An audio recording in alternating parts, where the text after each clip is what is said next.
صاحب نے کہا نہیں جناب، اب وہ پارلیمنٹ میں ڈسکس ہوگا کہ نہیں جناب کہ پی ٹی آئی نے اگر یہ کہا کہ جی فری فلوٹ ایکسچینج کو اوپن کیا جائے تو پھر وہ اس کے اوپر لڑا جائے گا کہ نہیں جناب فری فلوٹ ایکسچینج نہیں ہونا چاہیے. اسٹیٹ بینک کو اگر ہم رضا باقر کو کھلی چھوٹ دیا تو اس کے نقصانات کیا ہوئے، اس کے اوپر ڈسکشنز ہوں گے. پھر آپ کو یہ کہا جائے گا کہ جناب اگر ہم چین کو لے کے آ رہے ہیں تو اس کے فائدے کیا ہے.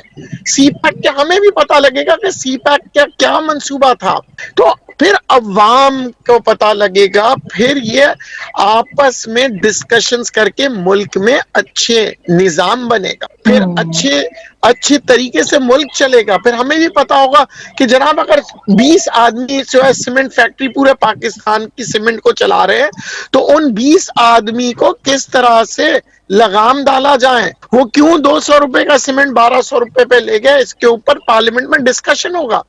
کیونکہ یہ وہ 20 لوگ ہیں جو ہو سکتا ہے کسی پارٹی سے تعلق رکھ کے ان کو پیسے دیتے ہو اور ان کے الیکشن کیمپین میں سپورٹ کر رہے ہو. اسی طرح کنسٹرکشن انڈسٹری والے بھی کچھ سیاسی لوگوں کو پیسے دے کے سپورٹ کر رہے ہوتے، اسی طرح ٹیکسٹائل والے، اسی طرح فیڈریشنز ہو گئے، اسی طرح ادارے ہو گئے کاروباری لوگوں کے جو کہ فنڈنگ کر کے اپنے مطلب کے جو ہے قانون بناتے اور جو کہ عوام کو پھر نقصان ہوتا ہے. اور یہ جب اپنے مطلب کے بنتے ہیں تو دیکھیں پاکستان میں 70 سالوں سے چند خاندانے ہیں جو امیر سے امیر تر ہوتے جا رہے ہیں.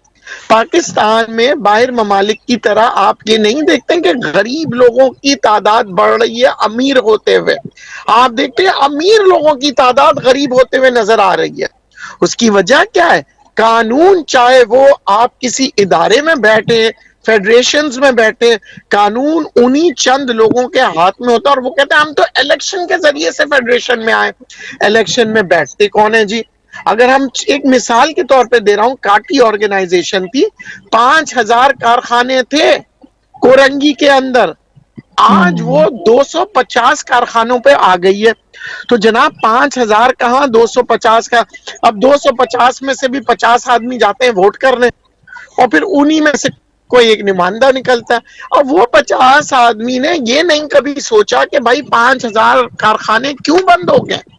اب وہ الزامات کے باقاعدہ فہرست نکلتی ہے، حکومت نے یہ کیا. ارے تو حکومت تو آپ ہی اس کے پاس آتی تھی نا، آپ ہی کارخانوں کے نمائندے تھے.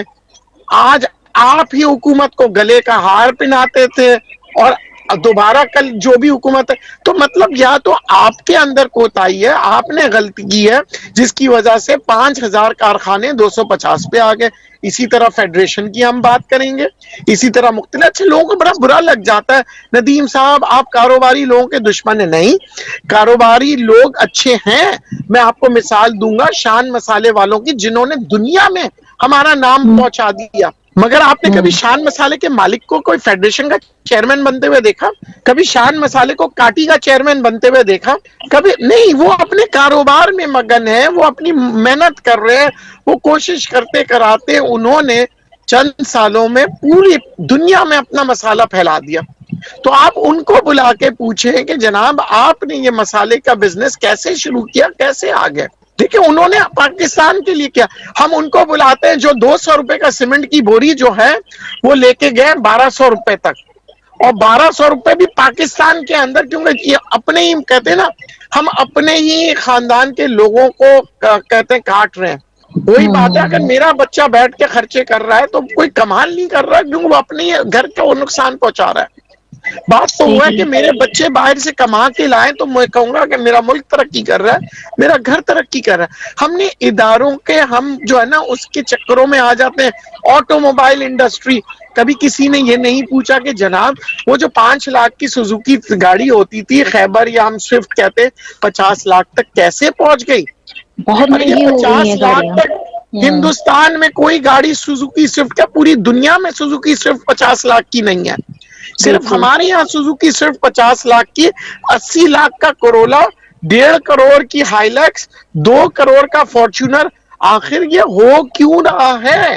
اور پھر کہا جاتا ہے کہ اگر آپ نے کارخانوں کے اوپر کوئی ٹیکس لگا دیا یا آپ نے ان آٹو موبائل انڈسٹری کے کوئی خلاف بات کی تو ہم کارخانے بند کر دیں گے، 10,000 مزدور جو ہے بے روزگار۔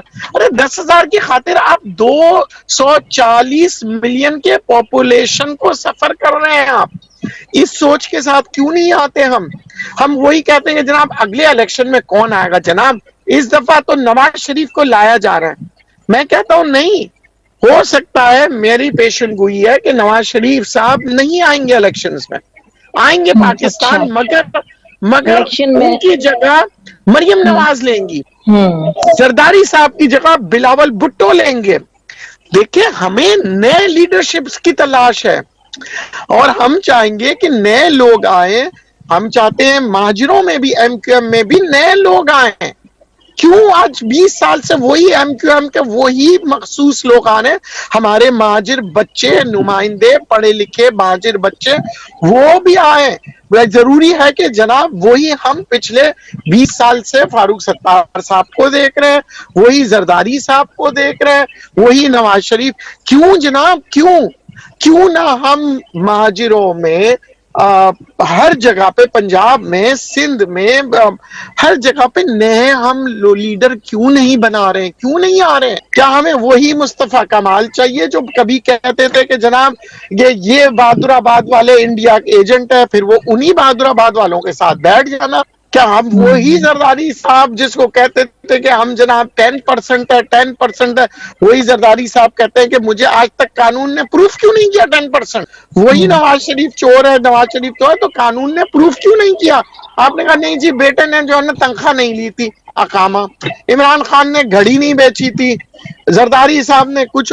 یہ کب تک یہ کھیل چلتا رہے گا؟ ہمیں باقاعدہ دیکھیں، ہمیں ہر چیز کو ایک نئے رخ سے، ایک نیا طریقے سے اسی پرانے پاکستان کو بہتر کرنا پڑے گا۔ کبھی کوئی نیا پاکستان بنانا چاہتا ہے، کبھی کوئی نیا صوبہ بنانا چاہتا ہے، کبھی کوئی نئی زبان کے طور پہ آنا چاہتا ہے، کبھی مذہب کے طور پہ۔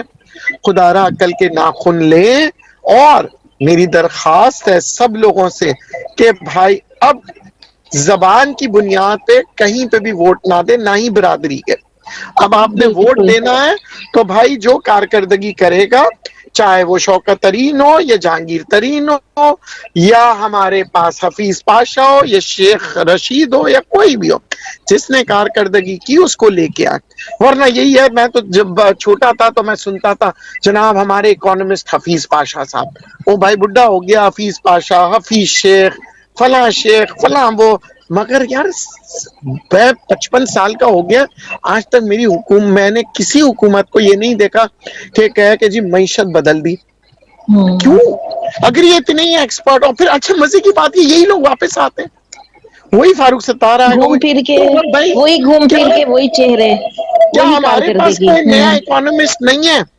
اچھا پھر کہا جاتا ہے کہ جی ماروسی، ارے کوئی بات نہیں، امیتابھ بچن کا بیٹا بھی اداکار بنا مگر اس نے کارکردگی دکھائی۔ میں ماروسی کے خلاف نہیں ہوں، بلکہ اور اچھی بات ہے وہ اپنے باپ کے تجربوں سے سیکھتا ہے۔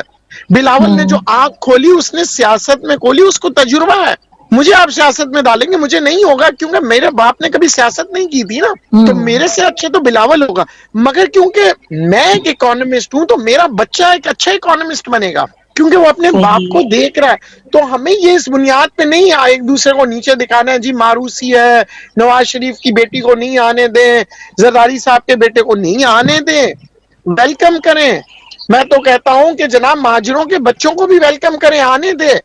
کوئی نئی ایم کیو ایم کے بچے ہو، کوئی نیا آپ کا ہر چیز میں چاہتا ہوں کہ ہمارے یہاں ایم کیو ایم کا بھی ووٹ بینک بنے، پیپلز پارٹی کا بھی بنے، ہر اس شخص کا ووٹ بینک بنے جو کارکردگی پہ مگر ہمارے یہاں کارکردگی پہ نہیں۔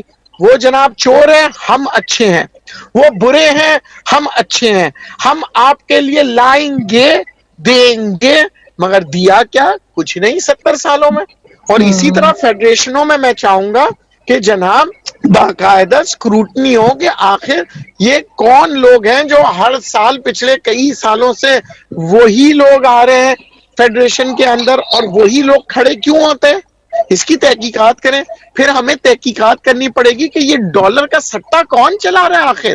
آپ ڈالر کے سٹے کو روکیں گے نہیں تو یہ آپ کے ملک کو تباہ کر دے گا۔ آپ کو کہا جا رہا ہے کہ جناب فری فلوٹ کر دیں، فری فلوٹ کر دیں. ارے بھائی یہ کون سا آپ کا نظام ہے جو ایک دن کے اندر کہتا ہے کہ جناب ڈالر 10 روپے اوپر ہو گیا، 10 دن پہلے ڈالر نیچے تھا، آج وہی پرانی سطح پہ پہنچ گئی. اس کا مطلب ہے یہ تو سٹے بازاری چل رہی ہے. 10 دن میں کون سی آپ